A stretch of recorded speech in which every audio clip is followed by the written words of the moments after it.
ठीक है ना।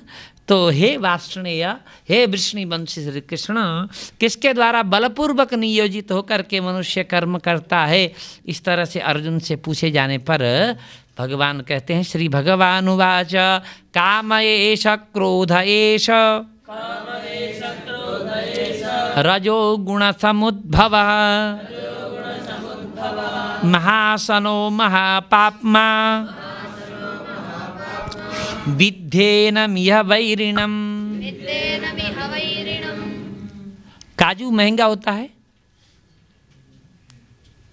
काजू महंगा होता है, लेकिन फलता कम है। सोना महंगा होता है, कम पाया जाता है। जितनी भी महंगी महंगी वस्तु हैं वह स्वाभाविक रूप से कम मात्रा में उत्पादित होती है। बासमती चावल और चावल की अपेक्षा श्रेष्ठ माना जाता है, महंगा होता है, लेकिन और चावल धान तो हर जगह मिलेगा और बासमती धान सब जगह नहीं फलता। कहने का तात्पर्य जो अधिक गुण वाला है वो विरल रूप में पाया जाता है, कभी कभार पाया जाता है, कहीं कहीं पाया जाता है, सर्वत्र नहीं पाया जाता। उसी तरह पुण्यात्मा भी सर्वत्र नहीं होते, पापात्मा अधिक होते हैं। पुण्यात्माओं की कमी होती है, पापात्माओं की अधिकता होती है।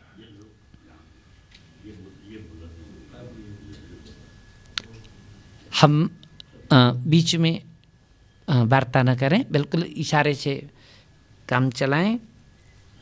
यहाँ पर बताते हैं काम एष क्रोध एष रजोगुण समुद्भवः। रजोगुण से उत्पन्न होता है यह काम, और जो काम है वही क्रोध है। काम एष क्रोध एष। काम क्रोध की उत्पत्ति रजोगुण से होती है, और यह काम महासना, महासना ने बहुत खाता है। माने कामना की पूर्ति थोड़े मोड़े से नहीं होती है। कितने से हमारी पूर्ति होगी? हमारी इच्छा हो गई, कुछ हमारी कुछ इच्छा हो गई कि हमारा मकान बहुत अच्छा बने, कोठी बने। अभी फ्लैट में रहते हैं, कोठी बने। कितनी बड़ी कोठी बन जाने पर आपकी इच्छा पूर्ण होगी? 200 गज की। 200 गज में कोठी बन जाए तो इच्छा पूरी हो जाएगी। पड़ोसी का मकान तो 500 गज में है, हमारा तो 200 गज में नहीं होगी पूरी। और 500 गज भी मिल जाए तो लगेगा उसका तो 1000 गज में है। फिर लगेगा उसका तो इतना बड़ा है कि उसने पूरा बगीचा बना रखा है, अंदर साग सब्जी भी अंदर ही उगा लेता है। हमारी इच्छा कब पूरी होगी? अशोक विहार की पूरी जगह एक व्यक्ति को मिल जाए तो नहीं होगी। दिल्ली के सारे मकान एक आदमी को मिल जाए तो फिर गए। नोएडा तो बहुत अच्छा बना है, ग्रेटर नोएडा तो और अच्छा बना है ना। ये कामना महासन है। महासन माने बहुत खाने वाला, बहुत खा करके भी कभी तृप्त न होने वाला है। बहुत खा करके भी कभी तृप्त न होने वाला, इसलिए महासना इसी काम को कहते। काम माने कामना, ठीक है ना। तो फिर महापापमा है, बहुत पापी है। मैंने अपनी इच्छा की पूर्ति के लिए बहुत पाप करता कराता है। इसलिए इस काम को, इस चाहत को, इस इच्छा को तुम अपना वैरी समझो। वैरी माने शत्रु समझो, अर्थात कामना मत करो। एक बात दूसरी कि हमारी कामना करने मात्र से हमें मिल जाएगा ऐसा नहीं है। जितना हमें मिलना है उतना निश्चित है। तो जितना हमें मिलना है उतना निश्चित है, तो हम हाथ बांध करके क्यों न बैठें, क्यों प्रयत्न करें, क्यों ऑफिस जाएं, क्यों दुकान जाएं। लेकिन जो तुम्हारे भाग्य में निश्चित है उसको तुम अपने प्रयत्न से प्राप्त करो। तुम्हारे भाग्य में जितना निश्चित है तुम अपने प्रयत्न से प्राप्त करो। आम के पेड़ हैं, आम लगे हुए हैं तुम्हारे खेत में, किंतु आम तोड़ने का प्रयत्न तुमको खुद करना पड़ेगा। तुम्हारे भाग्य में आम तो है, लेकिन आम को खाने के लिए प्रयत्न करना पड़ेगा। हाँ, केवल हमें प्रयत्न मात्र करना है, लेकिन जितना निश्चित है उससे एक पैसा भी ज़्यादा नहीं मिलेगा, उतना ही मिलेगा। यही कर्तव्य बुद्धि से प्रयत्न करके प्राप्त किया जा सकता है। कामना नहीं करना, प्रयत्न करना, कामना नहीं करना। ये कामना क्या है, ये काम क्या है? महासनः, बहुत खाता है, इसको जितना खिलाओगे उतना भूखा। अग्नि में घी डालने से अग्नि शांत नहीं होती है। अग्नि भूखी है, चलो एक कनस्तर घी डाल दें अग्नि में, अग्नि शांत हो जाए, ऐसा नहीं होता। और प्रदीप्त होकर के जलती है अग्नि। ठीक इसी तरह ये काम है, इस काम को तृप्त करने के लिए तुम जितना भी दोगे उतना ये और भूखा हो जाएगा। बहुत पापी है, इसको तुम वैरी समझो। 38वें श्लोक से कहते हैं, धूमेनाव्रियते बह्निर् यथादर्शो मलेन च यथोल्बेनावृतो गर्भः तथा तेनेदमावृतम्। यहाँ आव्रियते शब्द है। आव्रियते माने घिरना। अग्नि धूम से आवृत होती है, धुएं से घिरी होती है। तो आजकल ऐसा कहेंगे तो बच्चे नहीं समझेंगे, क्योंकि गैस सिलेंडर जलाते हैं, धुआं होता ही नहीं। तो आज के बच्चों को हम नहीं समझा सकेंगे। लेकिन जो लकड़ी जलाते थे, लकड़ी से भोजन बनाते थे, और वहाँ चूल्हे में राख बनी हुई होती थी। धुएं के अंदर भी अग्नि रहती थी और राख के अंदर भी अग्नि रहती थी। राख के अंदर ये जलता हुआ बड़ा सा लकड़ी हम राख के अंदर गाड़ दें तो कल सुबह तक वह आग जैसे कि तसी बनी हुई होती थी। माताएं उसी लकड़ी से दूसरे दिन आग जलाती थी। लेकिन आज तो ऐसी स्थिति नहीं है। फिर भी हम पुराने दृष्टांतों को देख करके समझ सकते हैं, जिस तरह से अग्नि धुएं से ढकी होती है, जिस तरह से शीशा धूल से ढका हुआ होता है, मल से। यथा आदर्श मलेन च, आदर्श माने शीशा, शीशा माने दर्पण, मैल से ढक जाता है, धूल से ढक जाता है। जिस तरह से गर्भ एक उल्ब नाम से, उल्ब झिल्ली नाम का एक पदार्थ है, उससे माता के पेट में बच्चा उस उल्ब से, उस झिल्ली से ढका हुआ होता है, उसी तरह से इस काम से सारा संसार ढका हुआ है। काम से ढके हुए होने के कारण बाहर काम ही काम दिखता है, कामना ही कामना दिखती है। ठीक है ना? तेन इदम आवृतम, इदम माने यह संपूर्ण संसार, तेन माने उस काम के द्वारा आवृत है। और इस काम के द्वारा क्या क्या आवृत है? आवृतम ज्ञानमेतेन ज्ञानिनो नित्यवैरिणा कामरूपेण कौन्तेय दुष्पूरेणानलेन च।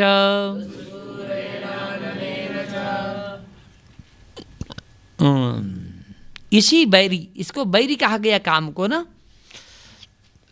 नित्य बैरी कहा गया इस काम को। नित्य बैरिणा शब्द लिखा है। ज्ञानियों का ज्ञान भी काम रूपी नित्य बैरी के द्वारा ढका हुआ है।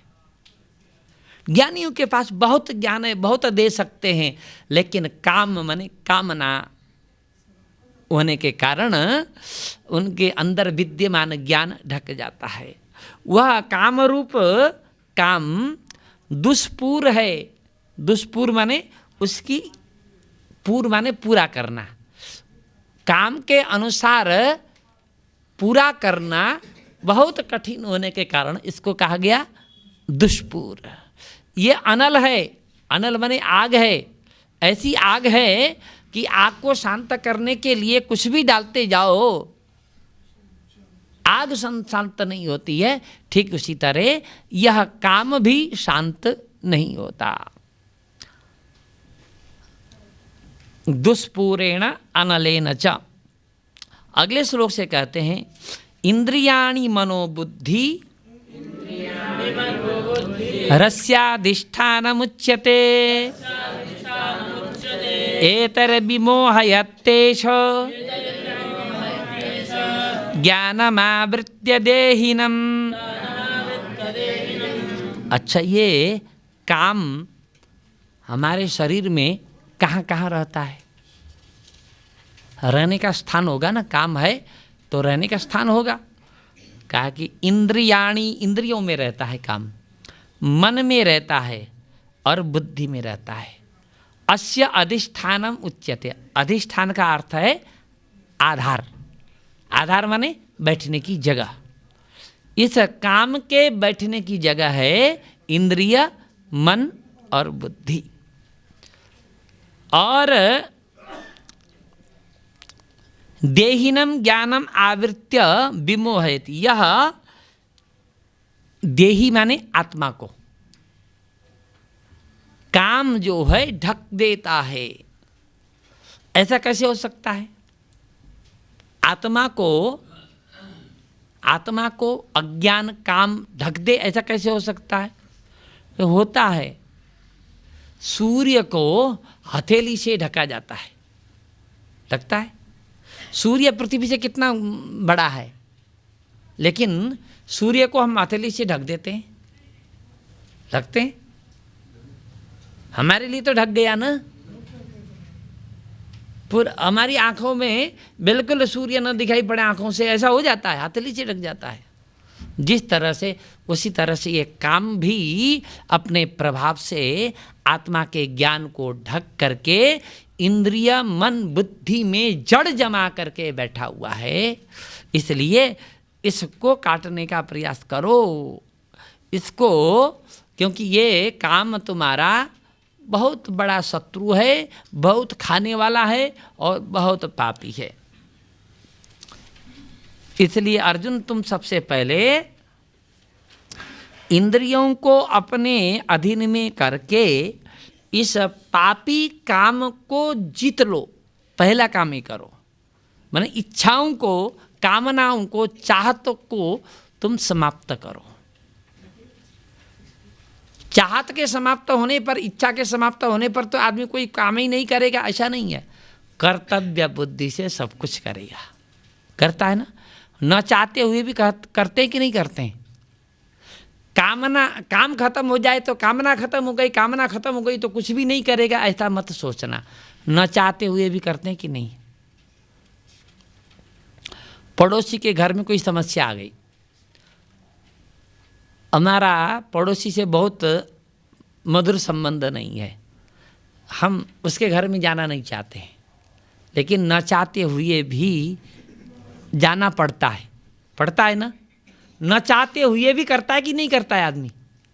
न चाहते हुए भी बहुत काम करता है। बच्चे दवा खाना नहीं चाहते, कड़ुआ दवा। आज की दवा तो गोली होती है, पानी मुंह में डाला, पानी से निकला, या सिरप होता है, मीठा मीठा होता है। लेकिन पुराने ज़माने की जो दवा होती थी, आयुर्वेदिक दवा, प्राय कड़वी होती थी और दवा को कड़वी मानते थे। दवा हमेशा कड़वी होती है कहते थे। तो बच्चे दवा खाना नहीं चाहते, फिर भी खाते हैं ना। न चाहते हुए भी खाते हैं, खाना पड़ता है, खिलाया जाता है। उसी तरह हम कामना को त्याग कर देंगे, काम को त्याग करेंगे, फिर भी कार्यों में प्रवृत्ति अवश्य होगी, कर्तव्य समझ करके। तो 41वें श्लोक में कहते हैं तस्मात् त्वमिन्द्रियाण्यादौ नियम्य भरतर्षभ पाप्मानं प्रजह्येनं ज्ञान विज्ञाननाशनम। यहाँ भरतर्षभ संबोधन है। भरतर्षभ अर्जुन के लिए, भारतवंशियों के लिए है। ऋषभ माने श्रेष्ठ अर्थ है। तो भरतवंशियों में श्रेष्ठ है अर्जुन, यह संबोधन है। तुम सबसे पहले इंद्रियों का नियमन करो, इंद्रियों को खींच लो अपनी तरफ। तुम इंद्रियों के वश में न हो, अर्थात तुम इंद्रियों को अपने वश में करो। इस पापी कामना को रोकने के लिए इंद्रियों को खुला छोड़ दोगे तो कभी नहीं रुकेगा। इन इंद्रियों को तुम खुला छोड़ोगे तो यह पापी कौन काम कभी नहीं रुकेगा, कभी नष्ट नहीं होगा। इसको नष्ट करने के लिए, किसी को नष्ट करना है तो वो किस पे टिका हुआ है उसको नष्ट करो। पहले किसी को नष्ट करना है, सीधे जाकर के उससे वार करने की अपेक्षा वो टीका किस पे है, जिस पे टीका है उसको नष्ट करो। ये इंद्रियों पर टिका हुआ है, ये मन पर टिका हुआ है, ये बुद्धि पर टिका हुआ है, पर पहले तुम उनको अपने वश में कर लो, फिर अकेला हो जाएगा काम। और उसके बाद एनम प्रजहि पापमानम, पापमानम माने पापी, इस पापी काम को तुम प्रजहि माने जीतो, है ना, मारो। ये पाप कैसा है? ज्ञान विज्ञान नाशनम, ज्ञान का भी नाश करता है और विज्ञान का भी नाश करता है। इस काम को सबसे पहले खत्म करो। संसार में जितने भी साधु संत महात्मा हुए हैं, इन कामनाओं से ऊपर उठ करके बहुत लोगों का कल्याण किया, अपना भी कल्याण किया, दूसरों का भी कल्याण किया। हम केवल अपने कल्याण में लगे रहते हैं तो हमारा कल्याण नहीं हो सकता। हम दूसरों के भी कल्याण में लगें तो अपना भी कल्याण होता है, दूसरों का भी कल्याण होता है। मैं एक दृष्टांत बताता हूँ। मैं एक सामान्य व्यक्ति, मेरी कोई नौकरी नहीं है, कोई व्यापार बिजनेस नहीं है, मैं ज्योतिष का कार्य नहीं करता, जानते हुए भी मैं ज्योतिष जानता हूँ, अच्छा जानता हूँ, लेकिन ज्योतिष का कार्य नहीं करता। मैं कर्मकांड नहीं करता। मेरी पत्नी है, मेरे बच्चे हैं। जब मैं केवल अपने परिवार में सीमित था तब मैं अपने परिवार को चलाना भी मुश्किल था। आज मेरा परिवार 425 लोगों का है, 425 लोगों का बने। हमारे 10 गुरुकुल हैं, 10 गुरुकुलों में 350 विद्यार्थी हैं, 40 के आसपास अध्यापक हैं, इतने ही विद्यार्थी हैं, कर्मचारी हैं। सभी विद्यार्थियों को निःशुल्क भोजन आवास की व्यवस्था करते हैं। मैं नहीं करता, लेकिन मैं सेवा करता हूँ। इतनी व्यवस्था जब दूसरों की व्यवस्था करना शुरू किया, शुरू में 2, 4, 5, 7 विद्यार्थी रखे। विद्यार्थी बढ़ते बढ़ते आज 350 विद्यार्थी हो गए 10 गुरुकुलों में। तो उन विद्यार्थियों का भी गुजारा चल रहा है, 40 अध्यापकों को तनख्वाह भी दिया जा रहा है, 40 कर्मचारियों को तनख्वाह भी दिया जा रहा है, और इतने सब खा रहे हैं, पी रहे हैं, सब कुछ हो रहा है। मेरा परिवार भी पल रहा है, मैं भी खा रहा हूँ। जब तक मैं सीमित था तब तक अपना परिवार पालने में मुश्किल था, और मैं दूसरों के लिए जब कार्य करने लगा तो मेरा भी बल्ले बल्ले अच्छी तरह से चल रहा है। मैं अपना दृष्टांत इसलिए दे रहा हूँ कि हम जब तक अपने में सीमित रहते हैं, अपने परिवार में सीमित रहते हैं, अपने शरीर के लिए सीमित रहते हैं, तब तक वह साधन उसके लिए तुच्छ होते हैं, सब कुछ होने पर भी तुच्छ होते हैं। लेकिन जब दूसरों के लिए जीना सीखे, दूसरों की सेवा के लिए जीना सीखे, दूसरों के उपकार में जीना सीखे, तो उसका दूसरों का भी कल्याण तो होता ही है और अपना कल्याण और ज़्यादा होता है। इसलिए हमें सबसे पहले दूसरों का कल्याण करने सीखना चाहिए और चाहत कम रखनी चाहिए अपने लिए, काम की इच्छा कम रखनी चाहिए अपने लिए। इतना कहने के बाद अब ज्ञान के विरोधियों में सबसे प्रबल कौन है ये बताते हैं। माने इस तरह का ज्ञान हमें क्यों नहीं आ पाता, इस तरह का ज्ञान आने में हमें कौन बाधा देता है, इस तरह का ज्ञान आ जाए तो हम भी ज्ञान योगी कर्मयोगी बन जाएं। इस तरह का ज्ञान का बाधक कौन है? कहे कि इसके बाधक तो बहुत हैं, मैं क्रमशः बताता हूँ।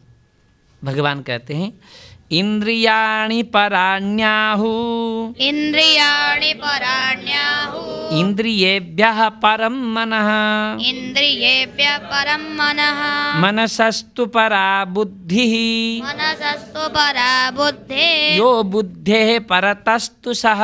यो बुद्धेः परतस्तु सः। इंद्रियाणि पराणि आहु, पराणि आहु ऐसा संधि विच्छेद करिए। पराणि का अर्थ यहाँ पर प्रबल अर्थ है। हमारे इंद्रिय बहुत प्रबल हैं। कितने प्रबल हैं? हमारे इंद्रिय कितने प्रबल हैं? बहुत प्रबल है। कैसे प्रबल हैं? ये इंद्रियों को घोड़ा कहा गया है। 10 घोड़े हैं और इन 10 घोड़ों का जो सारथी है वो मन है, और मन रूपी सारथी के वश में नहीं चलते। ये 10 इंद्रिय इनके वश में नहीं चलते, स्वतंत्र स्वतंत्र चलना चाहते हैं, इसलिए प्रबल हैं। तो इंद्रियों से इंद्रिय बहुत प्रबल हैं और इंद्रिय से मन प्रबल है। लेकिन मन दृढ़ हो जाए तो 10 इंद्रियों पर नियंत्रण कर सकता है। यदि मन नहीं मान रहा है तो ये इंद्रिय कुछ नहीं कर सकते। मन साथ देता है, इसलिए ये स्वतंत्र होकर के घूमते हैं। तो सबसे प्रबल इंद्रिय, और इंद्रियों से प्रबल मन, और मन से प्रबल बुद्धि। मनसस्तु परा बुद्धि, मन से प्रबल बुद्धि है। और बुद्धि से भी प्रबल ये काम है, कामना है। बुद्धि से भी और प्रबल। मनसस्तु परा बुद्धिर यो बुद्धे परतस्तु सः।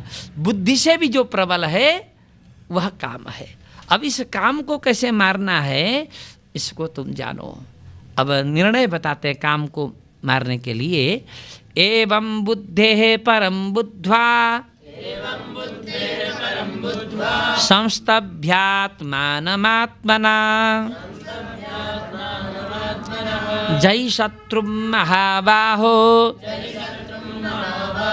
कामरूपं दुरासदम्। कामरूपं दुरासदम्। यह महाबाहो संबोधन है अर्जुन के लिए। हे अर्जुन, इस तरह से काम को बुद्धि से भी प्रबल समझ करके आत्मा के द्वारा आत्मा को रोक कर, संस्तभ्य आत्मना आत्मानम, कोई दूसरा तुम्हारे काम को मार देगा ऐसा मत सोचना। खुद ही अपने को स्वयं नियंत्रित करो। अपने को नियंत्रित करके अपने काम को मारो। जय शत्रुम, जय माने मारो। काम रूपम दुरासदम, काम रूपी इस दुरासद को तुम मारो। दुरासद माने दुर्विजय, जिसको विजय करना बहुत कठिन है। इस काम को सबसे तुम पहले मारो। काम को मारोगे तो काम के कम होने पर, काम के न रहने पर फिर जो भी कार्य होंगे वे सारे सात्विक कार्य होंगे, किसी के अकल्याण नहीं होंगे, सबके लिए एक सुंदर अच्छा मार्ग प्रशस्त होगा।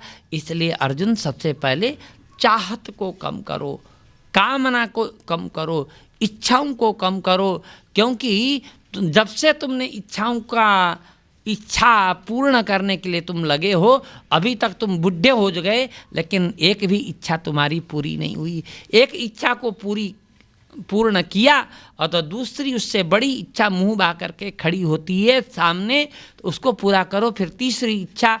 इस तरह से यह काम कभी भी खत्म नहीं हो सकता। इसको खत्म करने के लिए तो तुम अपने को नियंत्रण करो कि मैं कामना नहीं करूँगा, ये मेरा शत्रु है, इसको मार करके रहूँगा, जीत करके रहूँगा। इस तरह से दृढ़ निश्चय के द्वारा ही काम को जीता जा सकता है। ओम तत्सदिति श्रीमद्भगवद्गीतासु उपनिषत्सु ब्रह्म विद्यायां योगशास्त्रे श्रीकृष्णार्जुन संवादे कर्मयोगो नाम तृतीयोऽध्यायः। हम कर्मयोग समझ गए, अभी कर्मयोग की व्याख्या पूरी हुई नहीं है, तो हम मोटा मोटी रूप यही समझें कर्मयोग माने जो कर्म हम करते हैं इन्हीं कर्मों में सोच बदल करके करना। एक तो आसक्ति न रखना, और दूसरा जो भी कर्म कर रहा हूँ यत कर्म करोमि तत्तदखिलम शंभोस्तवाराधनम, जो भी कर्म कर रहे हैं प्रभु ये तुम्हारी आराधना है, तेरी आराधना के लिए कर रहा हूँ। अतिथि आते हैं तो समझना ये भी भगवान आए हैं हमारे घर, भगवान ने भेजा है, इनकी सेवा करना भी भगवान की सेवा है। सब जगह सर्वत्र भगवत बुद्धि रख करके जो कार्य करता है तो उसके सारे कर्म भगवान के लिए हो जाते हैं। और दूसरा, मैं करता नहीं हूँ, मैं अपने में कर्तृपन का त्याग करना। आप दुकान करो, दुकान जो कर रहे हैं ये जो दुकान है भगवान के लिए है, इससे जो अर्जन होगा उस अर्जन से सबसे पहले तो भगवान के द्वारा दिए गए बच्चे हैं उनका पालन पोषण होगा, उसके बाद भगवान के मंदिर में जाएगा, उसके बाद धर्म में जाएगा, उसके बाद इस तरह से भगवान और भगवत सेवा की कल्पना करके कार्य करेंगे तो आपकी दुकान भी कर्मयोग के दायरे में आ जाएगी। बोल श्री भक्तवत्सल भगवान की। अब भगवान कहते हैं कि यह जो कर्मयोग है तुमको बताया, यह कर्मयोग मैंने पहले और लोगों को भी बताया था। चतुर्थ अध्याय के दूसरे तीसरे श्लोक में कहते हैं सबसे पहले मैंने इस इमं विवस्वते योगम प्रोक्तवानहमव्ययम् विवस्वान् मनवे प्राह मनरिक्षा कवे ब्रवीत एवं परंपरा प्राप्त मिमं राजर्षयो विदुः सकाले नेह महता योगो नष्टः परम तप। दोनों श्लोकों का मैं संक्षेप में अर्थ बताता हूँ कि इस अविनाशी योग को मैंने सबसे पहले सूर्य को बताया था, भगवान श्री कृष्ण कहते हैं, और सूर्य ने अपने पुत्र मनु को बताया था, मनु ने अपने पुत्र इक्ष्वाकु को बताया था। इस प्रकार परंपरा से प्राप्त यह योग राजर्षियों ने भी जाना और बहुत काल के बाद यह कर्म योग कुछ नष्ट हो गया। श्री राम जय राम जय श्री राम जय राम जय राम। बोल श्री सच्चिदानंद भगवान की जय। तृतीय अध्याय में, द्वितीय अध्याय में तो क्या बताया गया? द्वितीय अध्याय में यह बताया गया कि आत्मा नित्य है, अविनाशी है, इस और बाकी ये जड़ है, ये विनाशी है। और मनुष्य को क्या बनना चाहिए ये बताया। क्या बनना चाहिए? हाँ? नहीं, क्या बनना चाहिए? स्थित प्रज्ञ बनना चाहिए। इसका वर्णन द्वितीय अध्याय में किया। तृतीय अध्याय में अर्जुन ने पूछा, भगवान आप तो दो तरह की बात कर रहे हैं, एक तरफ तो युद्ध करने के लिए कर रहे हैं, घोर कर्म में मुझे डाल रहे हैं, दूसरी तरफ कर्म योग की अपेक्षा ज्ञान योग श्रेष्ठ है ऐसा बता रहे हैं, मुझे बहुत संदेह है, निर्णय करके बताइए। तो भगवान ने नियतम कुरु कर्म, तुम निश्चित रूप से कर्म योग ही करो ऐसा कह करके कर्म योग के विषय में पूर्णतया वर्णन किया। और चतुर्थ अध्याय के प्रारंभ में कहते हैं कि जिस कर्म योग का वर्णन मैंने तुमसे किया, यह मैंने सबसे पहले विवस्वान सूर्य को बताया था, सूर्य ने मनु को, इस तरह से क्रम से बताते बताते बताते राजर्षियों ने भी इस योग को प्राप्त कर लिया था। और राजर्षि ज्ञान बड़े बड़े ऋषि मुनि कर्मयोगी बन करके उन्होंने अपना उद्धार किया। लेकिन कुछ समय बीतता गया और धीरे धीरे इसके अनुष्ठान करने वाले लोग कम हो गए, और कम होते होते हमने जितना किया उसका 50% हमारा बेटा करेगा, हमारे बेटे ने जितना किया उसका 50% उसका बेटा करेगा, उसने जितना किया उसका 50% उसके बेटे ने करेगा। ऐसे करते कुछ ही वर्षों में, कुछ ही युगों में बिल्कुल शून्य हो गया और वह खत्म हो चुका था। आज मैंने तुमको बताया। ऐसा करके भगवान श्री कृष्णचंद्र कहते हैं तीसरे श्लोक में, स एवायं मया तेद्य योगः प्रोक्तः पुरातनः भक्तोऽसि मे सखा चेति रहस्यं हेतदुत्तमम्। वह नष्ट हुए योग को मैंने तुमको बताया। तुमको मैंने इसलिए बताया कि तुम्हारे साथ मेरे दो रिश्ते हैं। एक तो तुम मेरे भक्त हो और एक तुम मेरे सखा हो। भक्त और सखा को जो बात माता पिता को नहीं बताई जा सकती वो बात मित्रों को बताते हैं लोग, सखा को बताते हैं।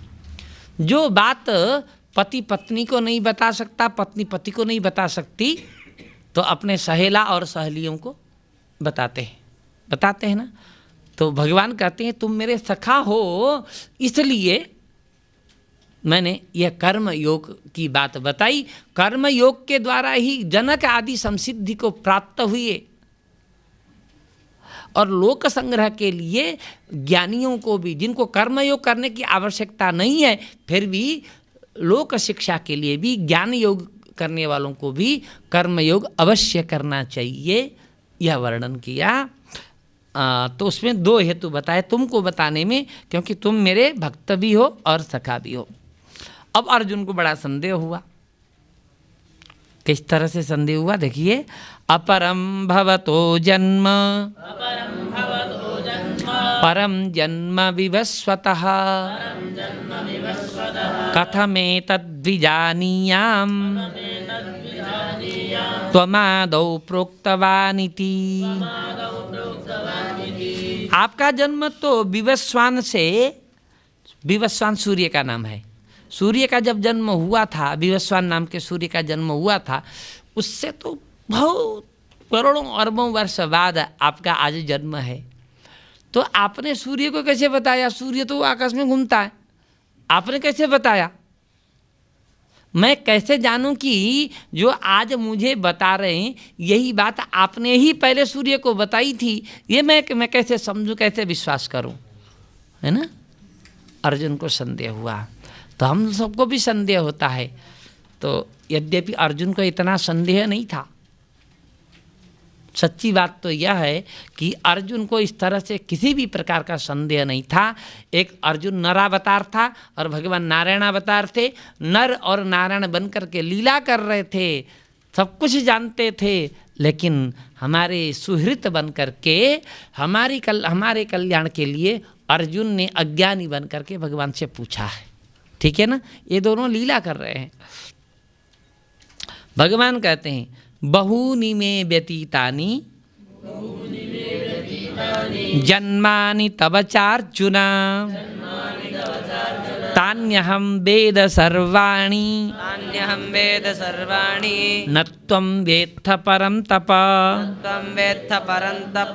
यहाँ पर दो संबोधन है, परं तप भी। परं तप माने शत्रुओं को संताप पहुँचाने वाला, परम माने शत्रु, उनको तप माने संताप देने वाला। और अर्जुन शब्द भी चार्जुन में च अर्जुन ऐसा संधि विच्छेद है, दो संबोधन है। हे अर्जुन, मेरे और तुम्हारे जन्म बहुत हुए, मैं भी पता नहीं कितने बार जन्मा, और अर्जुन तुम भी कितने बार जन्मे। मैं जानता हूँ, तुम नहीं जान रहे हो इस बात को। ठीक है ना। तानि अहम वेद सर्वाणि, उन सभी जन्मों को मैं जानता हूँ। तुम न वेत्थ, तुम नहीं जान पाते। हाँ, मैं केवल इसी जन्म में हूँ ऐसा नहीं है, तुम भी केवल इसी जन्म में हो ऐसा नहीं है। बहुत बार जन्म हमने लिया। मैं कब कब जन्म लेता हूँ इसकी भूमिका बांधते हैं। अजोपि सन्नव्ययात्मा भूतानामीश्वरोऽपि सन् प्रकृतिं स्वामधिष्ठाय संभवाम्यात्ममायया। भगवान कहते हैं मैं अज हूँ। अज का क्या अर्थ है? अजन्मा। एक तरफ तो अपने को अजन्मा कहते हैं, फिर दूसरी तरफ करते हैं मैं तो बहुत बार जन्मा, तुम भी बहुत बार जन्मे। भगवान कहते हैं यद्यपि मैं अज हूँ, अज शब्द का दूसरा अर्थ होता है बकरा संस्कृत में। एक शब्द के कई अर्थ निकलते हैं। मैं अज हूँ और मैं अव्यय हूँ, मैं आत्मा हूँ, मैं समस्त भूतों का, प्राणियों का ईश्वर हूँ, फिर भी प्रकृतिम स्वाम अधिष्ठाय, मेरी अपनी प्रकृति को अपने अधीन में करके अपनी माया के द्वारा मैं समय समय पर संभवामि, संभवामि मैंने जन्म लेता हूँ, ठीक है ना। संभवामि युगे युगे, आपने महाभारत सीरियल देखा होगा है ना, तो वहाँ पर संभवामि युगे युगे है, मैं युग युग पर जन्म लेता हूँ, ऐसा अर्थ है। यद्यपि मैं अव्यय हूँ फिर भी जन्म लेता हूँ, ऐसा कह रहे हैं, ठीक है ना। मेरा जन्म वह एक नाटक है, कहने का तात्पर्य है, वास्तविक मेरा जन्म नहीं है, जन्म लेने का नाटक है। हम सब भी नाटक ही कर रहे हैं, ठीक है ना। लेकिन और लोग माया के अधीन होकर के जन्म लेते हैं, मैं माया को